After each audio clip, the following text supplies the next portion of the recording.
ജീവയെ നായകനാക്കി മലയാളിയായ നിതീഷ് സഹദേവൻ സംവിധാനം ചെയ്ത തമിഴ് ചിത്രം തലൈവർ തമ്പി തലൈമയിൽ കേരളത്തിലെ 100 തിയേറ്ററുകളിൽ പ്രദർശനത്തിനെത്തും. നിർമ്മാണത്തിലിരിക്കുന്ന തന്റെ 13 സിനിമകളിൽ 3 മലയാളത്തിലായിരിക്കുമെന്ന് നിർമ്മാതാവ് കണ്ണൻ രവി ദുബൈയിൽ വാർത്താസമ്മേളനത്തിൽ പറഞ്ഞു. ഫാലിമി എന്ന ചിത്രത്തിലൂടെ ശ്രദ്ധേയനായ നിതീഷ് സഹദേവന്റെ ആദ്യ തമിഴ് ചിത്രമാണ് TTT അഥവാ തലൈവർ തമ്പി തലൈമയിൽ. രാഷ്ട്രീയ ആക്ഷേപഹാസ്യ സിനിമയാണെങ്കിലും ഒരു കട്ടുമില്ലാതെയാണ് സിനിമ സെൻസറിംഗ് പൂർത്തിയാക്കിയതെന്ന് നിർമ്മാതാവും ദുബൈയിലെ വ്യവസായിയുമായ കണ്ണൻ രവി പറഞ്ഞു.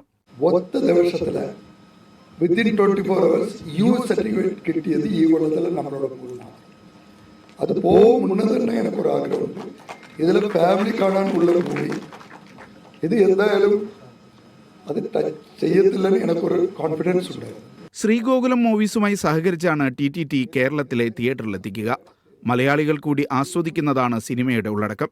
നിർമ്മാണത്തിലിരിക്കുന്ന തന്റെ 13 സിനിമകളിൽ 3 മലയാളമാണെന്ന് കണ്ണൻ രവി പറഞ്ഞു.